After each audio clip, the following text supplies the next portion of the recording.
La France-Afrique, ce n'est pas seulement le franc CFA. Certes, le franc CFA, c'est le carburant de la France-Afrique. Mais la France-Afrique, c'est aussi et surtout ces relations incestueuses, je dirais mafieuses, entre l'élite politique française et africaine. Le copinage politique. Bonjour à tous, jeunesse combattante panafricaine, peuple d'Afrique, peuple du monde épris de paix, de justice et de liberté. Recevez ici l'expression de nos salutations les plus fraternelles. Que la paix de l'Éternel soit sur vous, camarade Kalafo du MPR France CFA. Aujourd'hui encore, il me suit de prendre la parole pour m'exprimer sur deux sujets d'actualité. Le premier est en relation avec la citation à comparaître que le tribunal de première instance de la commune 3, et plus précisément le pôle économique et financier, vient de lancer au ministre des Affaires étrangères de la France, Jean-Yves Le Drian, et à son fils Thomas pour atteinte au bien public et autres infractions. Ici, nous tenons d'emblée à saluer la justice malienne, le ministre de la Justice et tout le démembrement de la justice au Mali. Parce que c'est un fait rare. C'est un fait rare qu'un ministre, et même un ancien ministre, un ancien responsable de la France, qu'il soit inquiété par la justice d'un pays africain. Nous n'occultons pas la présomption d'innocence et c'est pour cela aussi que nous voulons que cette affaire soit vraiment amplifiée, que les panafricanistes se saisissent de ce dossier et qu'ils en parlent partout dans le monde, pour que le monde sache, pour que le monde comprenne cette autre face hideuse de la France-Afrique. La France-Afrique, ce n'est pas seulement le franc CFA. Certes, le franc CFA, c'est le carburant de la France-Afrique. Mais la France-Afrique, c'est aussi et surtout ces relations incestueuses, je dirais mafieuses, entre l'élite politique française et africaine. Le copinage politique de gens qui, à travers leur position, c'est-à-dire leur poste officiel, se créent du business, du vrai business en Afrique. Souvent à travers des filiations politiques et souvent c'est autour des sectes comme la franc-maçonnerie. Voilà des situations réelles qui font que c'est difficile de combattre la France-Afrique. Et l'Empire qui ne veut pas mourir, une histoire de la France-Afrique, guerre, pillage, racisme, coup d'État, corruption, assassinat. Oui, ce qu'il faut bien comprendre, c'est que ce qu'on appelle la France-Afrique, c'est un système de domination et de prédation qui se caractérise, c'est ce qu'on documente dans ce livre, par une grande capacité d'adaptation. En gros, c'est un système de domination fondé sur une alliance stratégique et asymétrique entre une partie des élites françaises et une partie de leurs homologues africaines. Et ces mécanismes qui se déploient dans une relative indifférence de l'opinion publique française, on va y revenir tout à l'heure, permettent à ces élites franco-africaines de s'approprier, de se partager des ressources économiques, politiques, culturelles, au détriment des peuples africains. Vous parlez de prédation, messieurs, ça ressemble à peu près à une association de malfaiteurs, non?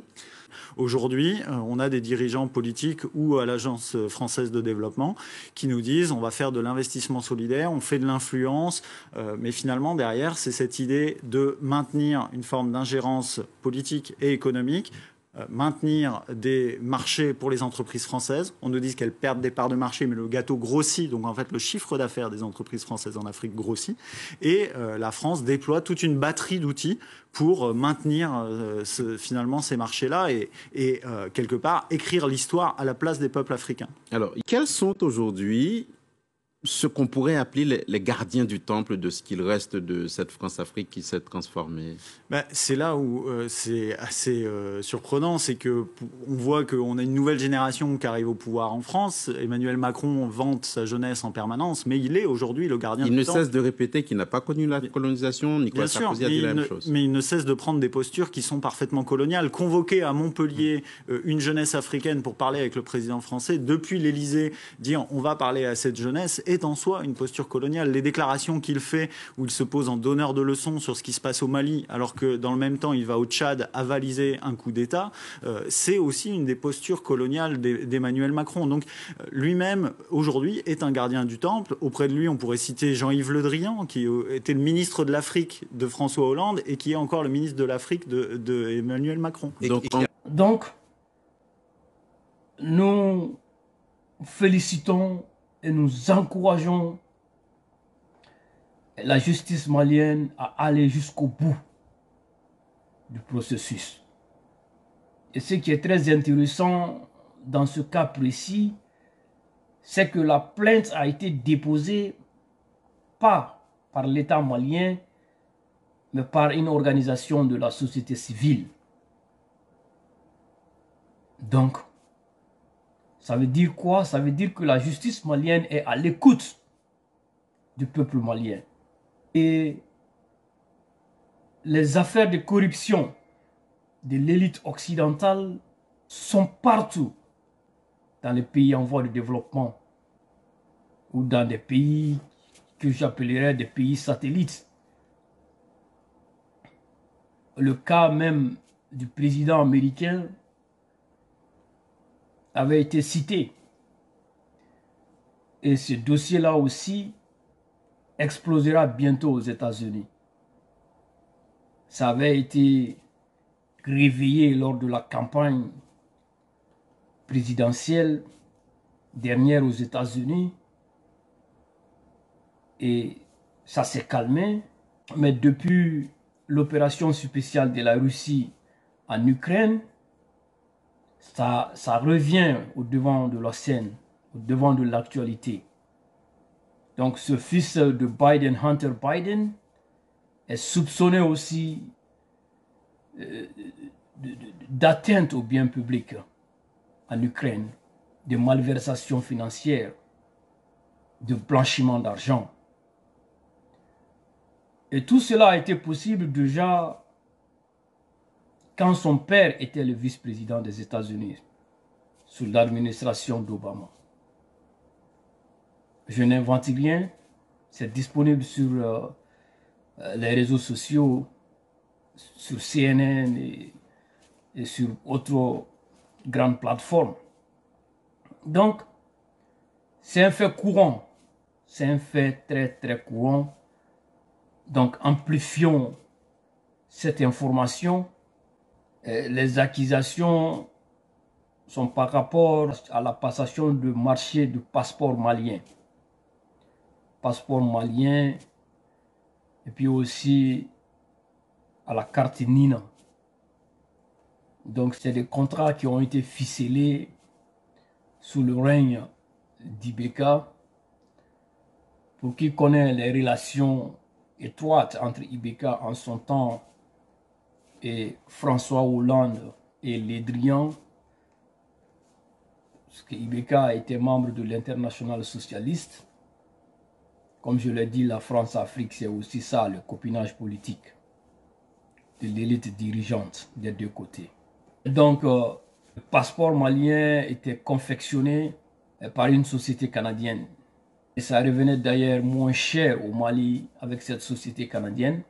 Le contrat avec cette société a été éjecté d'une manière ou d'une autre pour mettre dans le circuit la société pilotée par le fils de Le Drian, Thomas. Et les coûts revenaient plus chers au Mali.